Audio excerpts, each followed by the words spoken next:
지금부터 사랑과 기도로 만들어가는 생명 있는 방송 CHB 크리스찬 헤럴드 방송을 시작합니다. 매일 새벽 4시, 매일 밤 11시 하루의 시작과 마무리를 함께하는 CHB 크리스찬 헤럴드 방송은 크리스찬 헤럴드 신문과 가장 인기 있는 기독교 정보를 담고 있는 www.christianherald.com과 함께 오늘도 성실하게 여러분 곁에 함께할 것입니다. 하나님께서 선물로 주시는 오늘 하루를 CHB 크리스찬 헤럴드 방송과 함께 소망으로 열면서 오늘도 하나님을 섬기며 영혼을 사랑하는 복된 하루가 되시기를 바랍니다.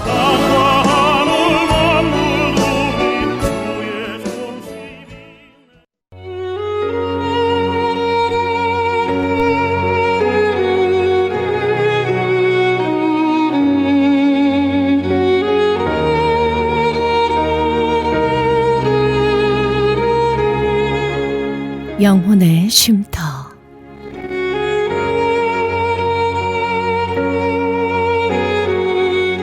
영혼의 쉼터 애청자 여러분 안녕하세요. 고선미입니다. 주님 안에서 평안하시지요?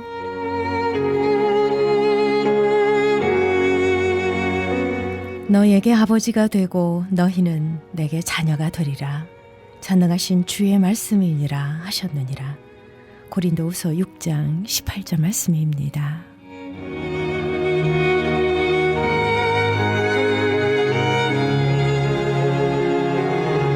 전능하신 우리 주 여호와 하나님을 아바 아버지라 부를 수 있게 됨을 하나님께 진심으로 감사함을 드립니다. 우리 아바 아버지께 모든 것을 맡기고요. 숨김없이 내어놓고 간구해서 모든 범사가 형통하시고요. 주님께로 향한 마음이 회복되는 시간이 되시길 간절히 소망합니다.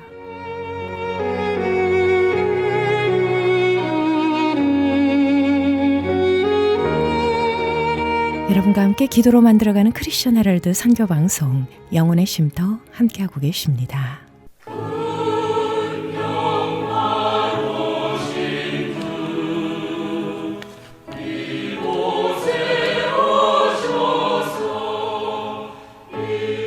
이 시간 하나님께서 주시는 생명의 말씀입니다. 주안의 교회의 최영 목사님께서 축복의 메시지 주십니다. 비전의 요청이라는 설교 제목의 메시지인데요. 말씀을 통해서 은혜 많이 받으시기 바랍니다.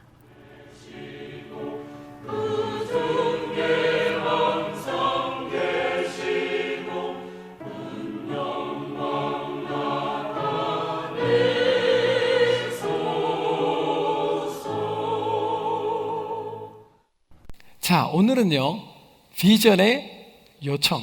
하나님께서 비전을 우리에게 주시면 비전을 받은 우리에게 하나님이 요구하시는 게 있어요. 그 요구하시는 것이 오늘 본문에 나오는데 세 가지입니다. 그 세 가지를 함께 나누도록 하겠습니다. 자, 비전의 첫 번째 요청. 하나님께서 비전을 받은 사람에게 첫 번째 요청하시는 것이 뭐냐면 바로 위치 선정을 요청하세요. 위치 선정. 위치를 잡아라는 거예요. 위치를 잡아라. 오늘 본문 말씀 1장 9절 말씀을 보면 9절 말씀 이렇게 기록되어 있습니다. 함께 보도록 하겠습니다. 시작.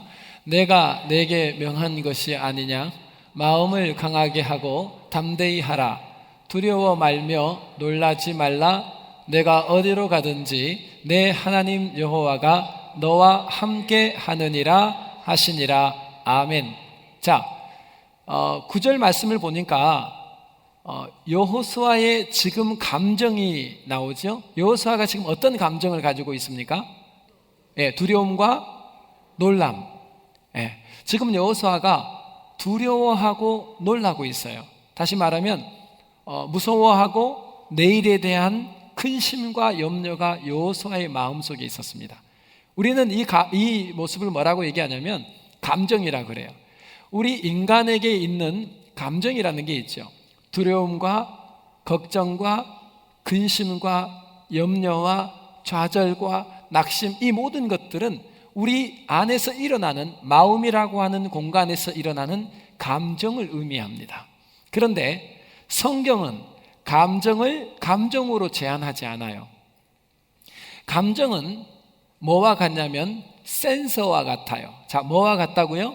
센서. 센서는 뭐냐면 센서는 본질이 아니에요. 센서는 뭔가를 본질을 알아차리고 그 본질에 대한 신호를 주는 게 센서예요. 센서는 본질은 아니지만 본질에 대한 것을 알아차리고 반응을 해주는 거예요. 그렇죠? 반응을 해주는 겁니다. 우리 몸에도 센서가 굉장히 많죠. 센서가 굉장히 많습니다. 그래서 센서가 작동될 때 내가 이렇게 머리가 이렇게 왜 이렇게 띵하지? 이거는 센서죠. 그러나 머리가 이렇게 띵한 본질은 지금 우리 몸 안에 어디인가 일어나고 있는 다른 본질이 있어요. 어딘가 아프거나 약하기 때문이죠.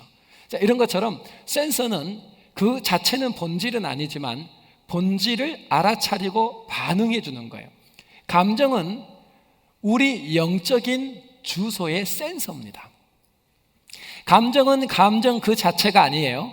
감정은 감정이고가 아니라 감정은 센서예요. 그래서 내 마음속에 두려움과 염려와 걱정과 근심과 불안의 감정이 일어나고 있을 때 이 감정은 센서 역할을 하는데 어떤 센서냐면 지금 현재 나의 마음의 자리를, 위치를 알려주는 센서예요.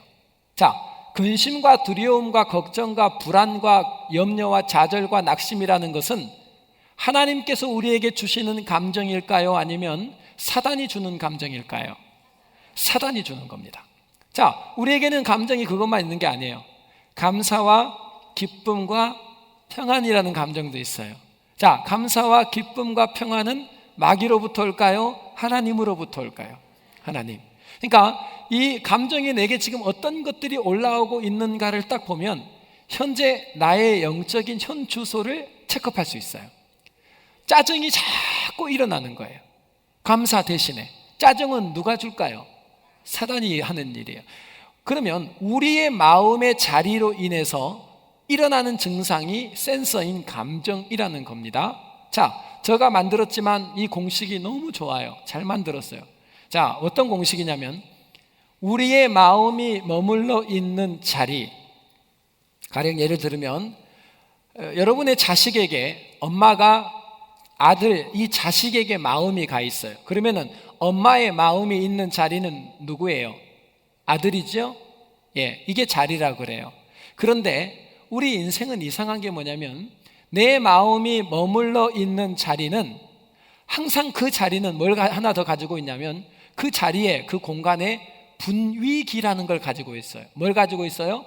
분위기. 자식이 좋은 대학을 졸업하고 나서 좋은 직장에 들어갔어요. 지금 자식의 분위기가 밝아요, 어두워요? 밝아요. 그러면 지금 자식에게 나의 마음이 가 있는데 자식의 분위기가 밝을 때 우리 엄마에게 일어나는 감정은 기쁨일까요? 슬픔일까요? 기쁨이에요. 자, 한번 볼까요? 예, 제가 만든 건데 괜찮아요? 우리 마음의 자리가 있어요. 근데 우리 마음이 가 있는 자리가 아들이라는 자리예요. 근데 그 아들은 항상 어떤 기운을, 분위기를 가지고 있어요. 자, 그 아들이 지금 아파요. 내 마음이, 엄마의 마음이 아들에게 가 있습니다. 그 자리에. 그런데 그 아들이 병들어서 아파요. 분위기가 밝아요, 어두워요? 어두워요. 그러면 우리의 감정은 근심일까요? 기쁨일까요? 근심이에요. 우리의 감정은 단순한 감정이 아니에요. 우리가 겉으로 이렇게 감정이 딱 나올 때 이 감정은 영적으로는 센서예요. 그래서 뭘 작동해내는가? 이건 본질은 아니에요. 그러나 이 센서인 감정은 우리 안에 있는 본질인 마음의 위치와 자리를 금방 알아내버려요. 그래서 우리의 마음이 가 있는 그 자리에 분위기와 그 기운과 합해져서 감정이라고 하는 것이 딱 드러납니다. 자, 본문으로 돌아가 볼게요. 오늘 이 본문에 하나님께서 여호수아를 향해서 뭐라고 말씀하시냐면 두려워 말라 그래요. 놀라지 말라 그래요. 두려워 말라. 그 말의 속에는 염려와 근심이 있다는 거예요. 네 마음에 염려하지 말라고 얘기해요. 두려워하지 말라, 근심하지 말라 그럽니다. 지금 여호수아가 센서가 하나 작동했는데 그 작동하는 감정이 여호수아가 있는 마음의 위치가 틀렸다는 얘기를 하는 거예요. 하나님이 위치 잡기를 해줍니다. 어떻게 위치를 잡는가? 비전이 이루어지기 위해서는 네 마음의 위치를 바꿔라. 그 얘기를 한 거예요. 자, 여호수아가 마음이 어디 있을까요? 지금 요단을 건너기 전 요단 앞이에요. 그런데 지금 정복해야 되는 정복 전쟁의 대상인 가나안의 7족속들이 바로 앞에 있어요. 그들은 장대한 아낙 자손의 후예요, 거인들이에요. 지금요, 여호수아의 마음이 어디에 묶여 있을까요? 가나안의 7족속에게 있었어요. 가나안의 7족속에게 마음이 묶여 있었던 여호수아는 아까 그랬죠? 마음이 있는 자리의 분위기가 어땠어요? 가나안 7족속은요, 두렵고 죽이는, 살인하는 분위기예요. 그렇죠? 어두운 분위기예요. 그랬더니 여호수아에게 일어나는 감정이 뭐예요? 염려와 근심과 두려움이라는 감정이 일어나요. 하나님께서 뭐라 그래요? 두려워 말라, 놀라지 말라, 나는 내 하나님이 됨이니라. 마음을 강하게 하고 담대히 하라. 지금 너의 마음속에 강함과 담대함, 용기가 필요하다. 진짜 참된 평안이 필요하다. 이렇게 얘기하시는 거예요. 지금 뭘 하나님께서 건드냐면 감정이라는 센서를 자꾸 건드려요. 센서를 보면서 네 영적인 현재 위치를 확인하라는 거예요. 왜 너가 두려워하는 줄 아니? 왜 네가 염려하는 줄 아니? 왜 그렇게 걱정하고 있는 줄 아니? 너의 마음이 지금 말씀하신 여호와 하나님께 자리를 잡지 않았다는 거예요. 네 마음이 빼앗겼는데 네 가정에 일어나는 자식 문제를 네 마음 빼앗겼다는 거예요. 네 가정에서 일어나는 경제의 문제에 네 마음이 빼앗겼다는 거예요. 네가 네 남편의 문제로 네 마음이 남편에게 있다는 거예요. 그러니까 남편에게 마음이 붙어 있으니까 남편이 주는 어두운 기운이, 그 분위기가 그 아내의 마음속에 염려와 근심으로 찾아오듯이 지금 네가 가나안의 7족속에게 네 마음이 묶여 있다는 거예요. 지금 센서는 감정은 두려움과 걱정, 염려지만 이 센서가 작동한 이유는 뭐냐면 네 마음의 위치가 잘못됐다는 거예요. 그래서 하나님께서는 뭘 바로잡아 주시냐면 이 센서인 감정을 통해서 빼앗겨버린 여호수아의 마음의 위치를 바꿔주십니다. 이걸 뭐라 그래요? 영적 전쟁이라 그래요. 여러분, 영적 전쟁이 다른 게 아니에요. 여러분의 삶의 현장에서 일어나고 있는 그 작은 감정들, 순간은 좌절과 낙심이 올지 모르지만 순간 하나님 말씀을 딱 붙들었다는 게 뭐예요? 마음이 하나님 말씀에 붙어버린 거예요. 말씀의 자리를 잡으니까 말씀이 뭘 줘요? 격려하고 위로하고 용기를 줍니다. 그 말씀의 분위기는 강력하고 우리에게 평안을 주는 거예요. 말씀이 찾아오니까 내 몸의 환경이 자식 문제에 있던, 아내의 문제에 있던, 경제의 문제건 문제에 매이지 않고, 비록 몸뚱아리는 문제 속에 있지만 그의 마음은 하나님의 말씀에 매여 하나님 말씀이 주는 분위기 속에서 참된 평안과 담대함을 얻는 것이 바로 영적 전쟁이라는 거예요. 제가 몇 가지 설명을 하면 더 쉽게 이해가 돼요. 자, 홍해 앞으로 갑시다. 홍해가 앞에 딱 기다리고 있어요. 그런데 하나님 말씀 따라왔는데 뒤에는 애국 군대가 쫓아와요. 비아히롯의 절벽이에요. 사방이 막혔어요. 이걸 뭐라고 얘기하냐면 성경에서는 사망의 음침한 골짜기라고 그래요. 우리 이민생활 하다 보면 의도되지 않게 사방이 막히는 데가 있어요.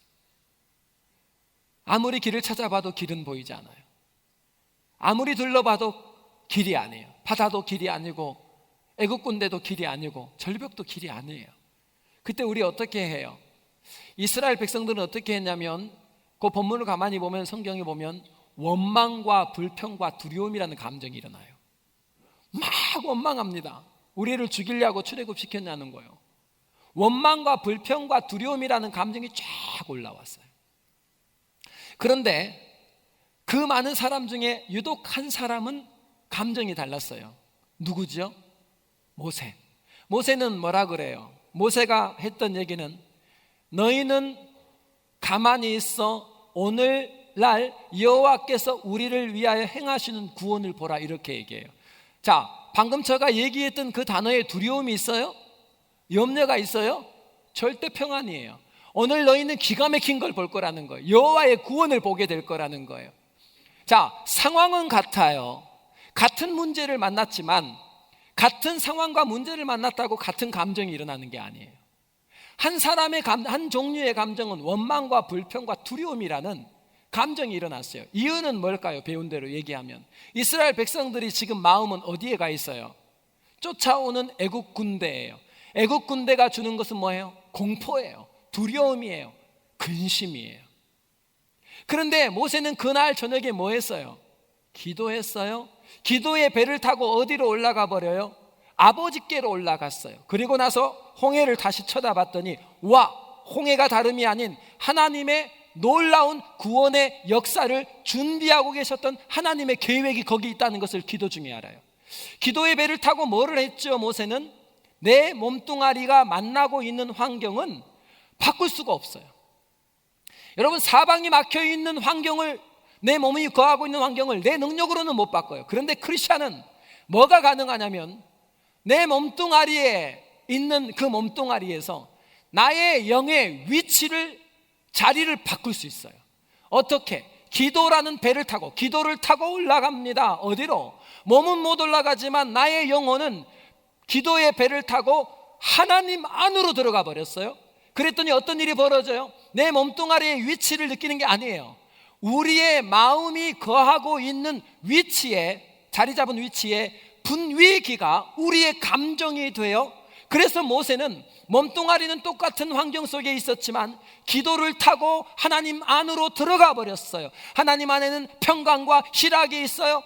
담대함이 있어요. 용기가 있어요. 갑자기 모세의 마음속에 일어나는 감정이 뭐냐면 바로 담대함과 두려움이 없는 참된 평안. 이게 바로 영적 전쟁이라 그러는. 여호수아가요, 옛날에는 이걸 그렇게 잘했어요.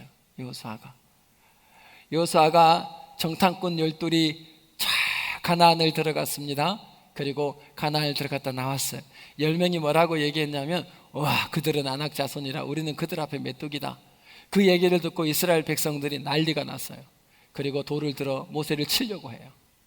전부 다 그때 감정이 성경에 기록된 대로 하면 좌절과 낙심과 두려움이었어요.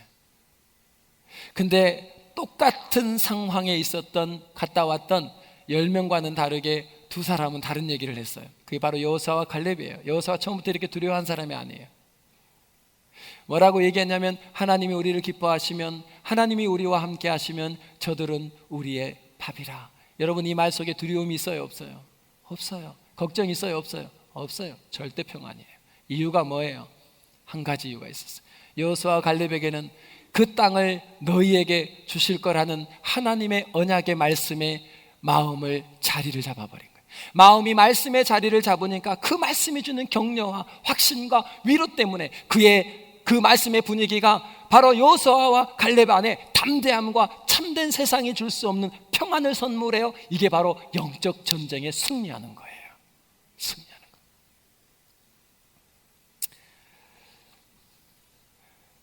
감정은 단순한 감정이 아니에요.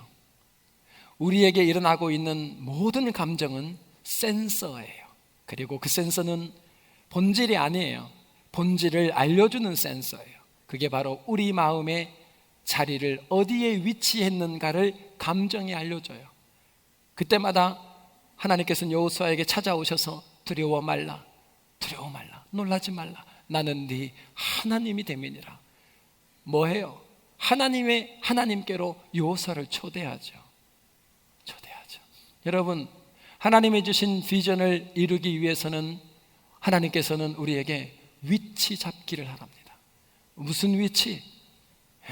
우리 마음의 위치가 어디에 있는지 빨리빨리 체크하래요. 그리고 그걸 어떻게 쉽게 알 수 있는가? 우리에게 일어나고 있는 감정을 보라는 거예요.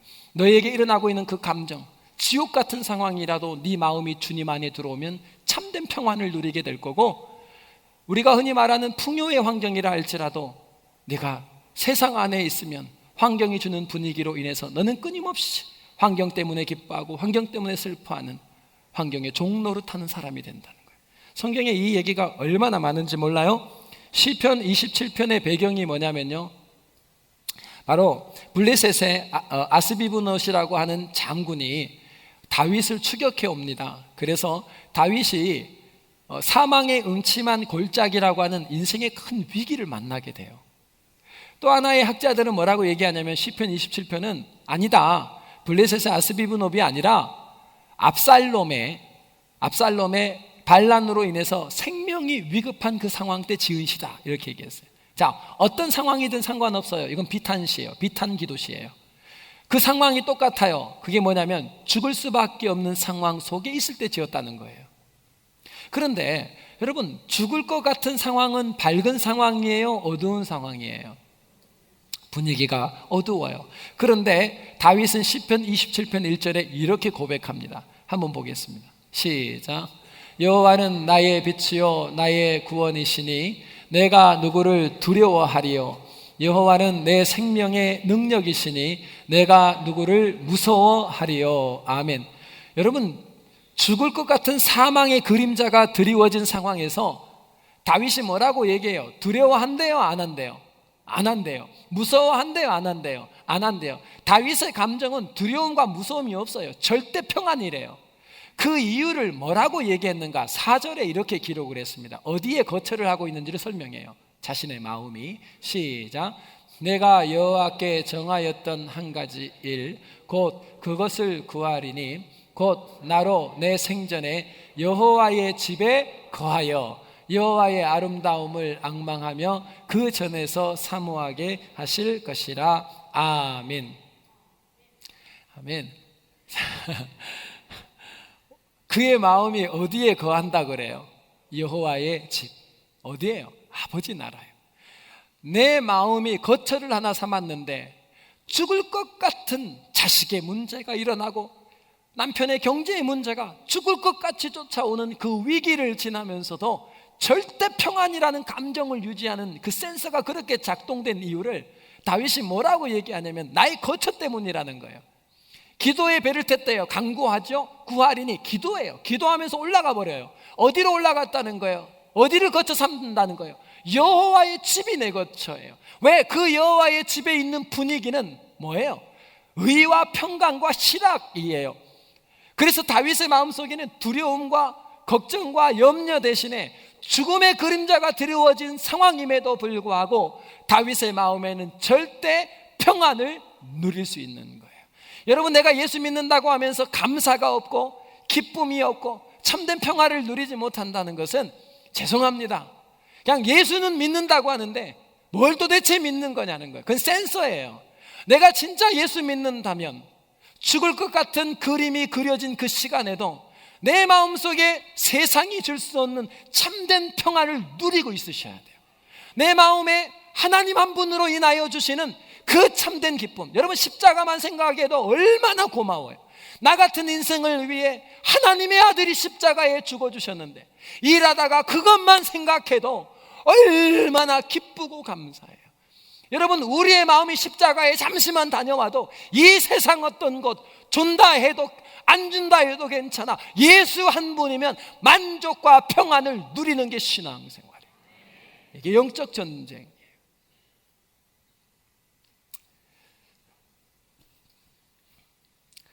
여러분의 마음속에 일어나는 감정인 센서를 통해 끊임없이 여러분의 마음의 위치를 확보하심으로 비전에 반드시 이루어 주시겠다고 하신 하나님의 언약의 약속을 영적 전쟁의 승리를 통하여 이루는 성숙한 백성 되시기를 주님의 이름으로 축원합니다.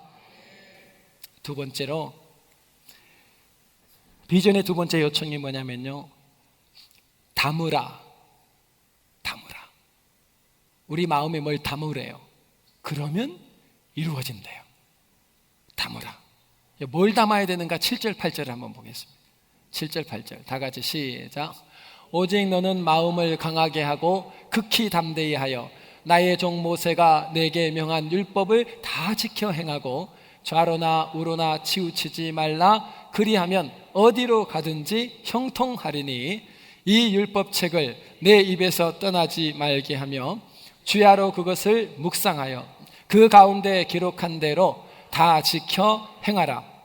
그리하면 내 길이 평탄하게 될 것이라. 내가 형통하리라. 아멘. 7절 8절의 마지막 부분에 공통적으로 두 번 등장하는 게 뭐냐면 네 길이 평탄하게 될 거다, 형통할 거다, 이런 얘기를 해요. 당연히 하나님 가시는 길이니까 하나님이 길이세요. 하나님이 길이니 그게 얼마나 평탄해요. 하나님 길인 줄 믿으십니까? 하나님이 같이 가시면 거긴 길이 돼요. 왜냐하면 이 세상의 모든 것들은 하나님 말씀으로 창조됐기 때문에 하나님이 가신다는 건 말씀이 간다는 뜻이에요. 말씀이 가면 길이 돼요. 홍해가 길은 아니었지만 하나님이 말씀하시니까, 하나님 말씀으로, 재료가 하나님 말씀으로 창조된 땅이기 때문에 말씀에 의해서 길이 나버리죠. 말씀이 길인 거예요. 그래서 형통한 거예요, 내 길이. 자, 그런데 형통하리라고 하는데 그 앞에 뭘 담아라 그래요? 네 마음에. 예? 말씀을 담아라. 율법책을 주야로 묵상하고 말씀을 담아라는 거예요. 자, 이해가 되세요? 보세요. 마음을 강하게 하고 담대히 하라. 마음을 강하게 하고 담대히 해서 지금 사기가 떨어져 있는 이스라엘 백성을 군대화하고 그들에게 용기를 북돋아 올라서 목숨을 걸고 달려가 가나안 사람과 싸울 수 있도록 준비하라. 이렇게 얘기하면 말이 돼요. 그래야 마음이 강하고 담대해져야 리더인 여호수아가 가서 백성들을 갖다 기운을 쫙 끌어올려주고, 분위기를, 용기를 만들어주고 목숨을 걸고 싸울 수 있도록, 달려가서 싸울 수 있도록 그것을 연출하라. 그러면 말이 돼요. 마음을 강하게 하고 담대히 하라. 그 다음에 말씀이 너희 지금부터 마음을 강하게 담대해서 전략과 전술을 짜라. 전략과 전술을 짜고 그것을 먼저 비전 쉐어링, 너희 장수들에게 그 비전을 그대로 심어주고 그 전략과 전술을 몸에 익히게 하고, 그리고 혹시 전쟁 중이라도 흩어졌다가 혹시라도 서로 연결이 되지 않을 때에도 일사불란하게 그 작전대로 움직일 수 있도록 전략과 전술을 연습하라. 그러면 말이 돼요.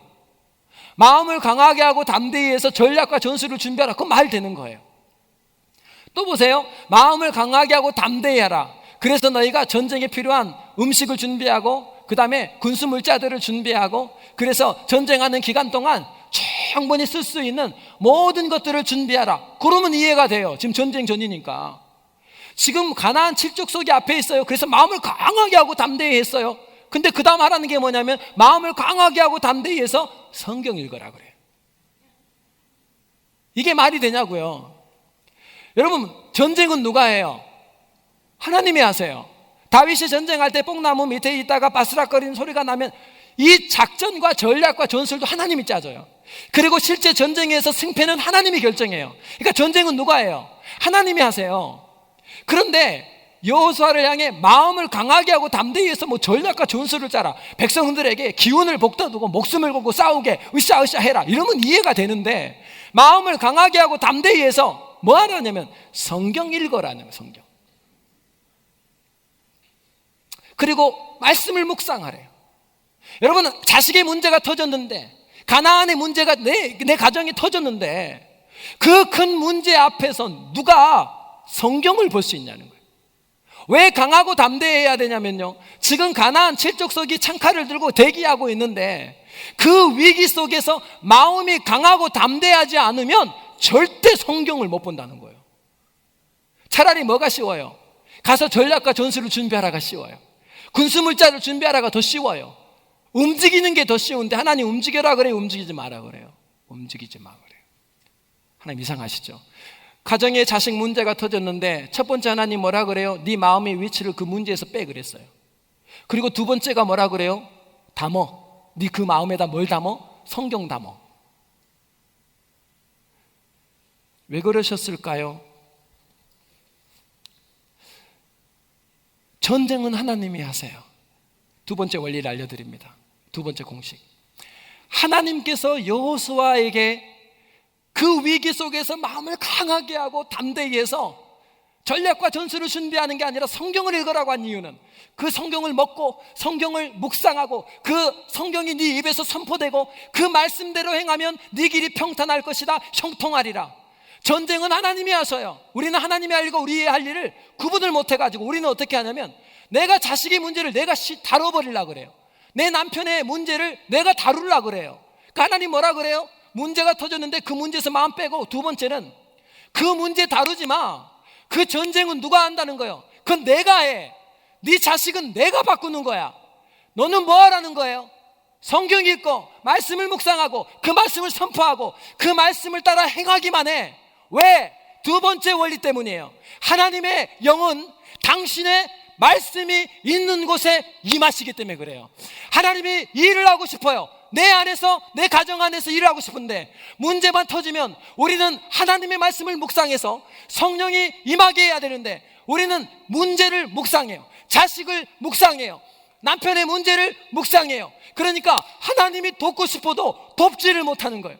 놀라운 두 번째 원리가 뭐냐면 하나님의 언약의 말씀을 담고 뛰고 달리는 그 사람에게는 그의 영이 반드시 붙어 역사하십니다. 그러니까 여호수아에게 무슨 부탁을 하냐면 이 언약이 이루어져야 되는데 마음을 강하게 하지 않으면 이 위기에서 성경이 안 읽혀진대요. 너가 묵상을 뭐 하냐면 가나안 7족속 묵상하고 있을 거래요. 그래서 마음을 강하게 하고 담대히 해서 뭐 하는가? 전략과 전술이 아니라 성경 펴고 하나님 말씀을 읽고 먹고 묵상하고 말하고 선포하고 그 말씀대로 살아야 돼. 왜? 그때에 하나님의 거룩한 영이 너와 함께 일을 시작하시기 때문에. 하나님의 영은 말씀과 함께 일하고요, 하나님의 말씀은 곧 하나님의 영이라.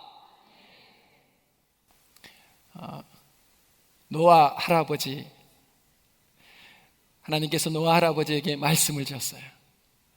산꼭대기에 배를 지어라. 그리고 끝난 게 아니라 배를 지어라 하고 끝난 게 아니라 배를 어떻게 지어야 하는지 그 식양을 다 보여줬어요. 그래서 노아는 그때부터 뭐를 하냐면 하나님이 주신 말씀을 묵상하기 시작합니다. 그리고 나서 아내에게 그리고 자식들에게 그 말씀을 선포하기 시작합니다.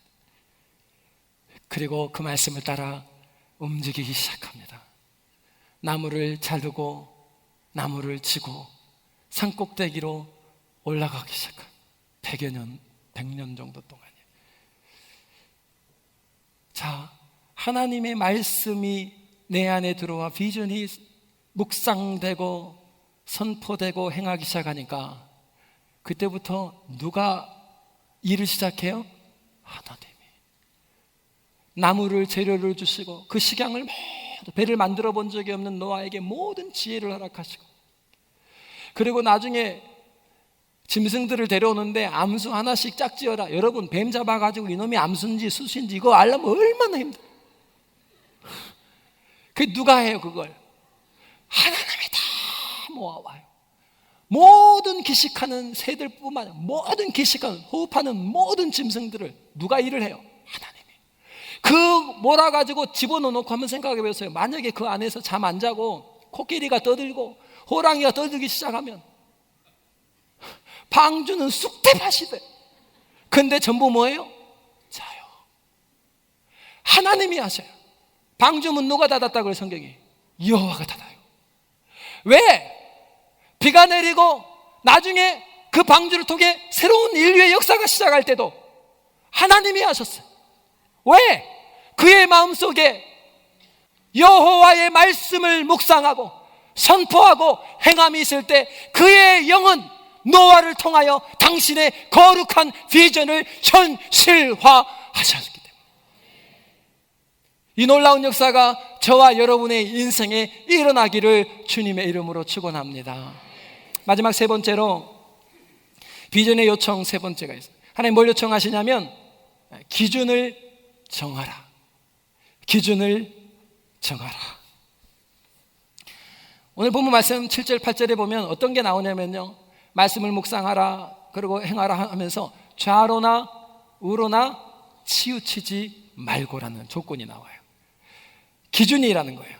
그 율법이 좌로나 우로나 세상이나 너의 욕심으로나 어떤 것도 치우치지 말고 오직 여호와의 율법이 너가 인생을 살아갈 때에 무엇을 선택할 건지, 무엇을 결정할 건지, 무엇을 행할 건지 그 기준은 뭐여야 된다는 거예요?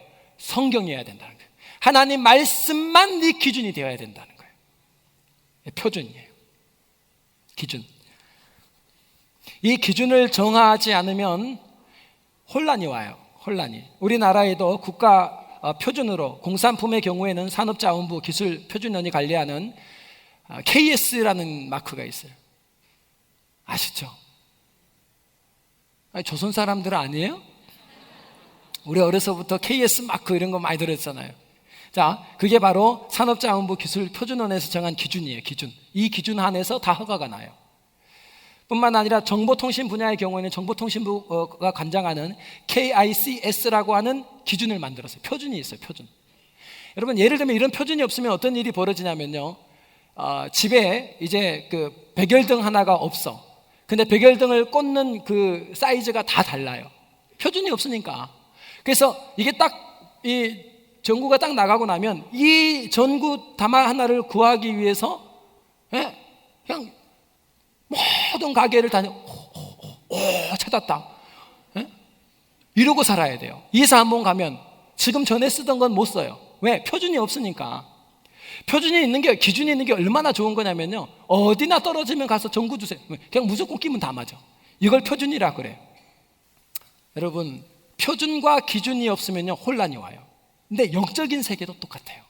우리 영적인 세계에 표준과 기준을 정확하게 잡지 못하면 우리의 삶의 현장에 혼란이 오기 시작합니다. 그런데 성경에서 하나님의 세계, 하나님의 나라의 표준과 기준을 아모스 7장에 기록해 놨어요. 한번 잠깐 볼까요? 아모스 7장 7절에서 9절 말씀입니다. 우리 다 같이 한 목소리 함께 읽겠습니다. 되게 빨리 찾으시네. 시작. 또 내게 보이신 것이 이러하니라. 다림줄을 띄우고 쌓은 담 곁에 주께서 손에 다림줄을 잡고 서셨더니 내게 이르시되 아모스야 내가 무엇을 보느냐. 내가 대답하되 다림줄이니이다. 주께서 가라사대 내가 다림줄을 내 백성 이스라엘 가운데 베풀고 다시는 용서치 아니하리니 이삭의 산당들이 황폐되며 이스라엘의 성소들이 회파될 것이라. 내가 일어나 칼로 여로보암의 집을 치리라 하시니라. 아멘. 하나님 무슨 말씀을 하시냐면요, 다림줄 얘기를 해요. 여러분, 다림줄이 뭐죠? 건물을 지을 때 기준으로 잡는 줄이에요. 이걸 다림줄이라고 그래요. 자, 하나님께서는 뭐를 했냐면 설계를 했어요. 하나님은 기준, 설계는 뭐예요? 이 건물을 어떻게 지을지에 대한 기준을 말해요. 기준. 그 설계를, 그 기준을 하나님은 아모스에게 다림줄이란 걸로 얘기해요. 이 다림줄이 뭐냐면 바로 하나님의 말씀을 말해요. 기준은 하나님의 말씀이에요. 자, 그런데 하나님이 방금 뭐라고 말씀하세요? 보세요. 건축 관리사가 있어요. 이 모든 건물을 설계하신 하나님이 건축 관리사에게 가서 검사해봐라 그랬더니 건축 관리사가 가서 설계대로 잘 지으면 준공 검사를 내줘요. 가보니까 설계 도면대로 잘 안 됐어요. 그러면 관리사가 뭐를 줄 수 있냐면요, 바로 건축 시정 명령을 요청할 수 있어요. 그러면 잘못 지어진 설계와 좀 다른 부분을 시정하도록 요청하게 되면 그걸 바꿔야 돼요. 안 그러면 허가가 안 나요. 그래서 설계하신 하나님의 설계도는 기준이에요. 이게 다림줄이에요. 그런데 이스라엘 백성들을 불렀을 때 하나님의 말씀이 다림줄이에요. 이게 설계도예요. 하나님 나라에 말씀을 주셨는데 관리사를 보냈어요. 이 건축 관리자를 보냈는데 이 사람이 선지자들이에요. 하나님의 선지자들이 가서 그거 잘못됐다 이렇게 시정하라 하고 시정명령을 자꾸 해요. 그거 잘못됐는데 하나님의 규격으로는 그게 틀렸어 이렇게 해야 돼. 끊임없이 시정명령을 했어요. 그러면 만약에 관리사가 가서 시정명령을 했는데 건축자나 시공자가 말을 듣지 않아요. 그럴 경우에 어떻게 하냐면요, 이 건물의 붕괴가 되면 참사 위기를 맞이하게 되기 때문에 이 건물을 마지막에는 허물 수도 있어요. 근데 방금 아모스에서 뭐라 그래요? 아모스 방금 9절에 나온 말씀 뭐라 그래요? 성전을 박살내버리겠대요. 하나님이 산당을 황폐하게 만들어버리고 성소들을 회파시키겠대요.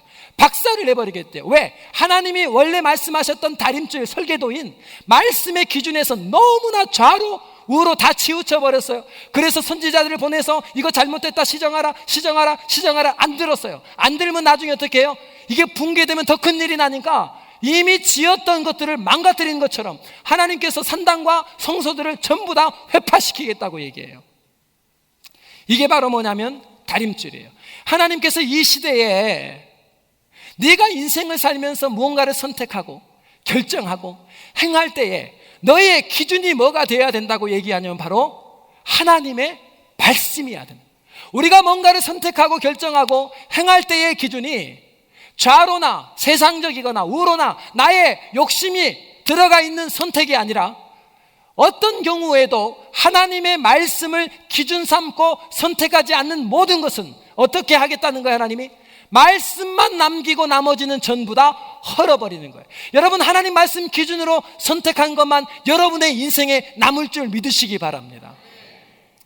여러분, 왜 다윗을 아름다운 사람이라고 그래요? 다윗은 정말 멋져요. 다윗이요,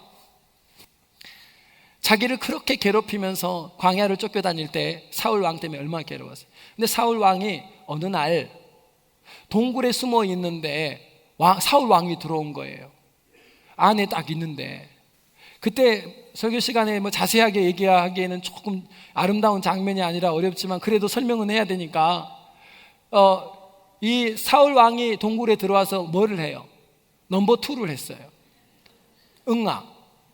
근데 여러분 봅시다. 동굴에 들어와서 넘버 2를 할 때에 얼굴을 동굴 안으로 둘까요? 얼굴을 밝은 쪽으로 둘까요? 그렇지, 우리 인간은 본능적으로 다 똑같아. 안에는 캄캄한 쪽은 사람이 없을 거니까 수치스러운 부분은 뒤로 보냈어요. 그리고 이러고 있는 거예요. 근데 그 뒤에 누가 숨어 있냐면 아비새 장군과 다윗이 있었어요. 그때 아비새가 한 대사가 기가 막혀요. 그 장군이 다윗한테 그래요. 다윗이요, 여호와께서 우리의 길을 순적하게 해주기 위해서 길을 내줬다는 거예요. 여러분, 이게 뭐예요? 열린 상황이에요. 우리 인생 살다 보면요, 와, 하나님께서 열어준 것 같아, 이 상황이. 그래서 아비새 장군이 뭐라 그래요? 나로 하여금 가서 쳐버리게 하소서. 여러분, 게임이 될까요? 안 될까요? 앉아있는 사람과 서 있는 사람은 게임이 달라. 이게 또 앉아있는 사람이 바로 움직일 수 있는 동작을 할 수 있는 상황이 아니야. 에? 아비새가 가서 그냥 치면 돼. 그때 다윗이 뭐라고 얘기합니까? 다림줄을 하나 탁 꺼냅니다. 그게 뭐였어요? 말씀이었어요. 여호와의 기름 부으심을 받은 자를 손댈 수 없느니라. 다윗 좀 보세요. 내 인생의 고난이 중단될 수 있는 환경이 오면 우리는 덥석 잡아버려요. 근데 그때에도 과연 이 상황이 열린 상황이지만 하나님의 말씀에는 어떤가? 다림줄을 자기 인생에 쫙 내려버려요. 그러고 나서 어떻게 해요? 살려줘요. 그러니까 하나님이 다윗을 복 줄 수밖에 없는 거예요. 여러분, 우리 인생에 뭔가를 선택하고 결정할 때 여러분은 다림줄을 내리세요. 여러분, 지금 나에게 좋은 환경이 열렸다고 아버지가 열어주신 애가 아니라 하나님의 다림줄을 내리셔야 돼요. 이게 과연 아버지가 기뻐하시는 일인가? 여러분의 말씀과 하나님의 철학으로 이 사건을 다시 재조명해야 돼요. 예수님께서는 어떻게 하셨냐면 마태복음 4장에 보니까 마귀가 왔어요. 그리고 나서 당신이 네가 진짜 하나님의 아들이거든 돌을 떡덩이가 되게 하라, 그렇게 얘기했어요. 무슨 말인지 아시죠? 이거 하나님의 아들이거든 돌을 떡되게 해야 돼. 돌이 떡되게 하려면 능력이 필요하잖아요. 마귀가 얘기하는 기준이 뭐예요? 하나님의 아들이라는 정체성. 우리도 하나님 아들이고 여러분 하나님 딸인데, 네가 하나님 딸이고 하나님 아들이면 네한테 어떤 능력이 있냐는 거예요. 어떤 업적이 있냐는 거예요. 그걸 보이라는 거예요. 하나님, 나는 이민 생활 20년 30년 살았지만 내 집 하나도 못 말했어. 세상적으로 보면 업적이 없는 거예요. 그때 우리 뭐예요? 좌절해요. 왜 좌절한 줄 아세요? 여러분의 다림줄이 세상의 경험이었기 때문에 그래요.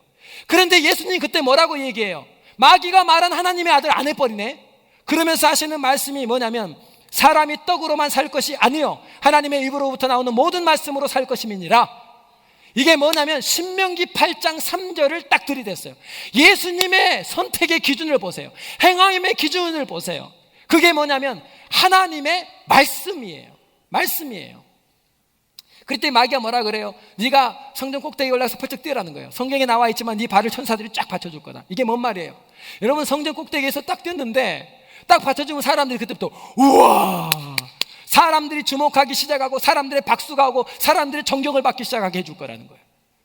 여러분, 예수님 뭐라 그래요? 우리는 뭔가를 결정하고 선택할 때 기준이 뭐예요? 와, 사람들이 몰리네, 사람들이 좋아하네, 인기를 얻네, 그러면 결정해버리잖아요. 그 예수님은 그렇게 하지 않았어요. 뭐라고 말씀하셨냐면 주여 너희 하나님을 시험하지 말라. 신명기 6장 16절을 딱 갖다 댔어요. 예수님은 다림줄이에요. 예수님의 시험이 뭐예요? 다림줄 내리는 거예요. 지금 내가 사람들의 인기 때문에 이 선택하면 안 돼요. 사람들의 박수 소리에 취해가지고요 선택하면 안 돼요. 결정하면 안 돼요. 예수님의 선택과 결정과 행함의 기준은 철저하게 다림줄인 하나님의 말씀이었어요.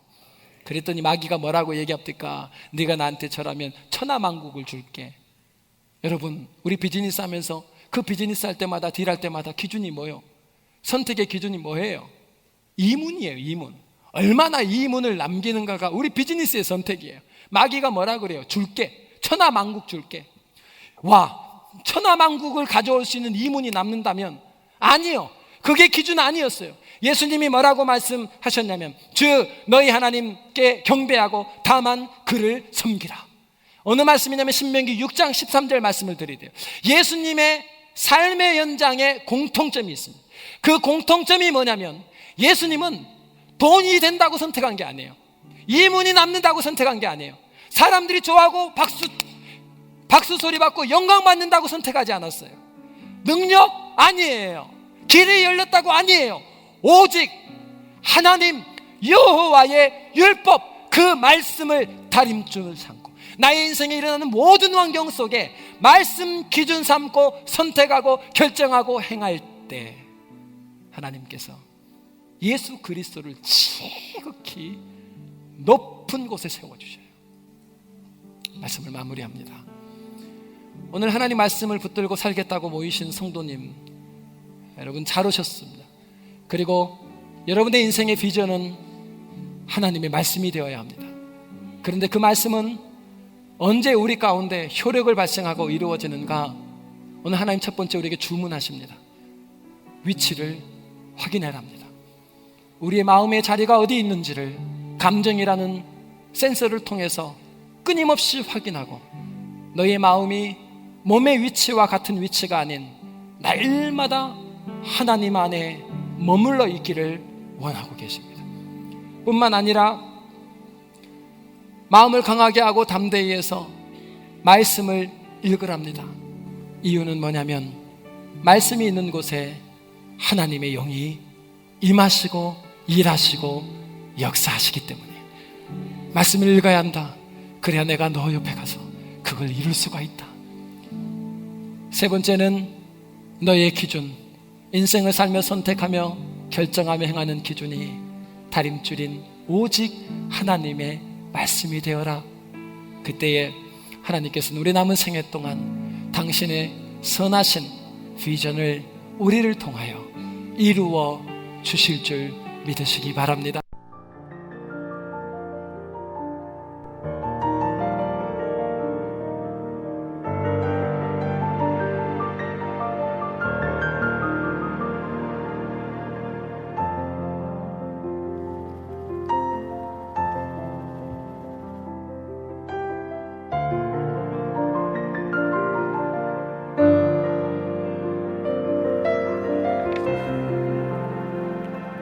지금까지 주안의 교회의 최영 목사님께서 말씀 주셨습니다. 비전의 요청이라는 설교 제목의 메시지였는데요. 은혜의 시간 되셨는 줄 믿습니다. 주안의 교회 위치 소개를 해드립니다. 19514 리날드 스트리트 노스리지에 자리하고 있습니다. 말씀 듣고 신앙 상담 원하시는 분은 818 지역입니다. 363-5887 818-363-5887로 문의하시기 바랍니다.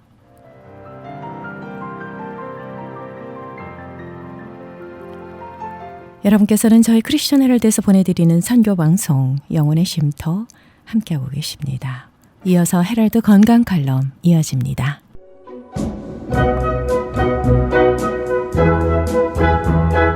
건강 칼럼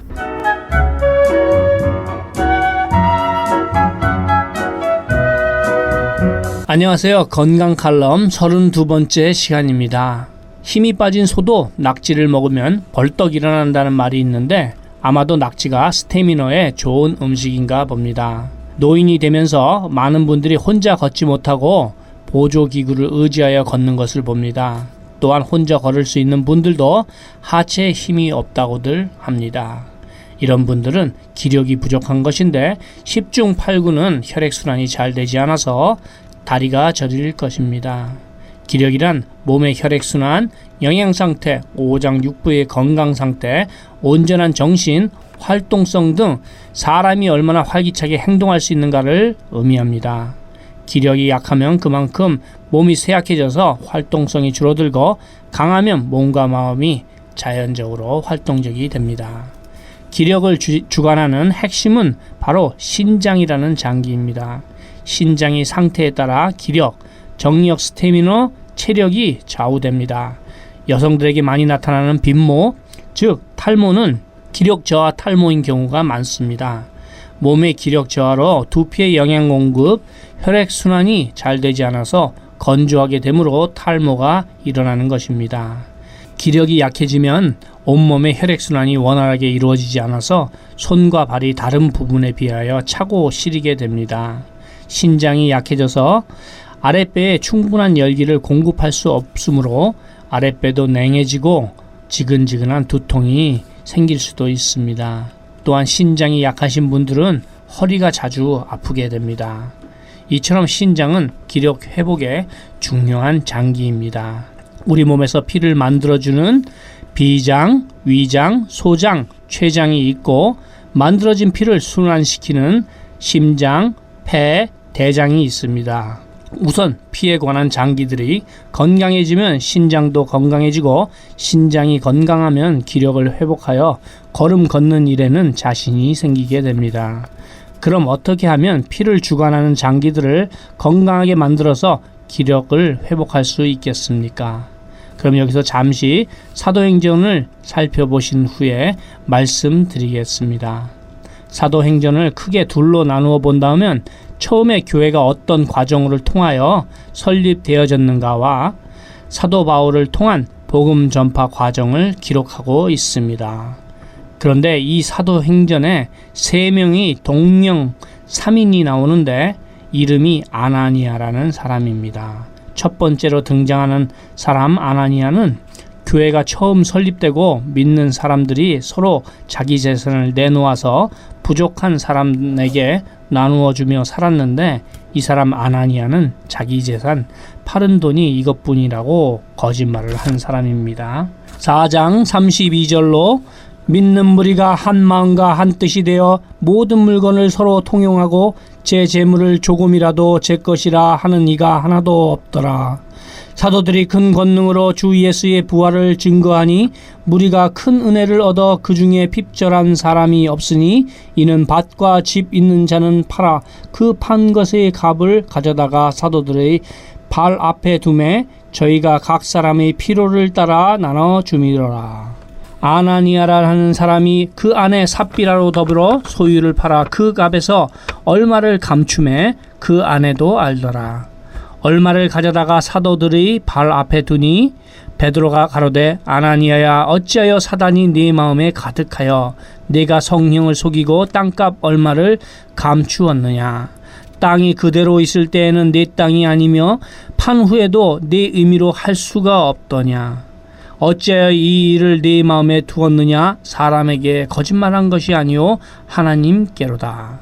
땅을 팔든 말든 팔아서 돈을 내든 말든 네 땅이니까 네 맘대로 할 수 있는데 왜 이것이 땅 팔은 돈의 전액이라고 속였느냐 하는 말이죠. 두 번째로 사도 바울의 원래 이름은 사울이었으며 예수 믿는 사람을 핍박하는 사람이었는데 다메섹이라는 곳으로 믿는 사람을 잡으러 가다가 예수님을 만나게 되었고 그 과정에서 앞을 못 보게 됩니다. 9장 사울이 주의 제자들에 대하여 여전히 위협과 살기가 등등하여 대제사장에게 가서 다메섹 여러 회당에 갈 공문을 청하니 이는 만일 그 돌을 쫓는 사람을 만나면 물론 남녀하고 결박하여 예루살렘으로 잡아오려 함이라. 사울이 행하여 다메섹에 가까이 가더니 호련히 하늘로서 빛이 저를 둘러 비치는지라. 땅에 엎드러져 들음에 소리가 있어 가라사대 사울아 사울아 네가 어찌하여 나를 핍박하느냐 하시거늘 대답하되 주여 느시오니까 가라사대 나는 네가 핍박하는 예수라. 사울이 땅에서 일어나 눈은 떴으나 아무것도 보지 못하고 사람의 손에 끌려 다메섹으로 들어가서 사흘 동안을 보지 못하고 식음을 전폐하니라. 그때 다메섹에 아나니아라 하는 제자가 있더니 주께서 환상 중에 불러 가라사대 아나니아야 하시거늘 대답하되 주여 내가 여기 있나이다 하니 주께서 가라사대 일어나 집가라 하는 거리로 가서 유다 집에서 다섯 사람 사울이라 하는 자를 찾으라. 저가 기도하는 중이다. 저가 아나니아라 하는 사람이 들어와서 자기에게 안수하여 다시 보게 하는 것을 보았느니라 하시거늘 사도 바울도 환상 중에 아나니아라는 하는 사람이 자기 눈을 다시 보게 하는 것을 알았다는 것입니다. 세 번째, 아나니아는 사도 바울이 복음을 전파하다가 잡히게 되었는데 그때 바울을 핍박하는 대제사장의 이름이 아나니아입니다. 23장 바울이 공회를 주목하여 가로되 여러분 형제들아 오늘날까지 내가 범사의 양심을 따라 하나님을 섬겼노라 하거늘 대제사장 아나니아가 바울 곁에 섰는 사람들에게 그 입을 치라 명하니 바울이 가로되 회칠한 담이요 하나님이 너를 치시리로다.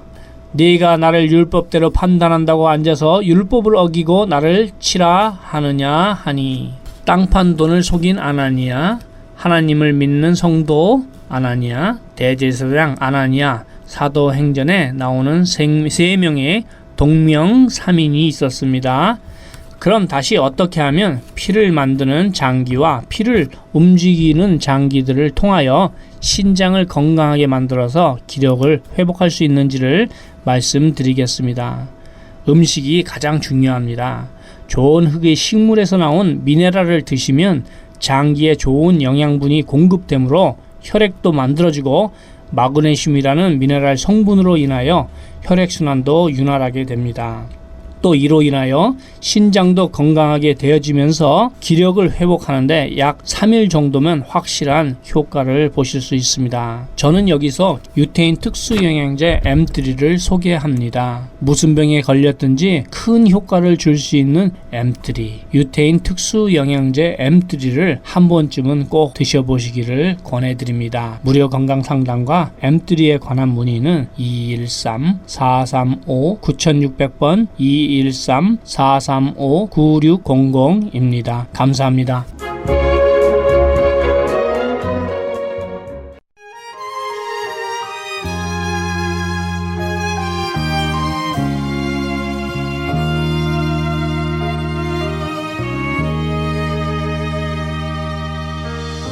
주께 가오니 날 새롭게 하시고 주의 은혜를 부어주소서.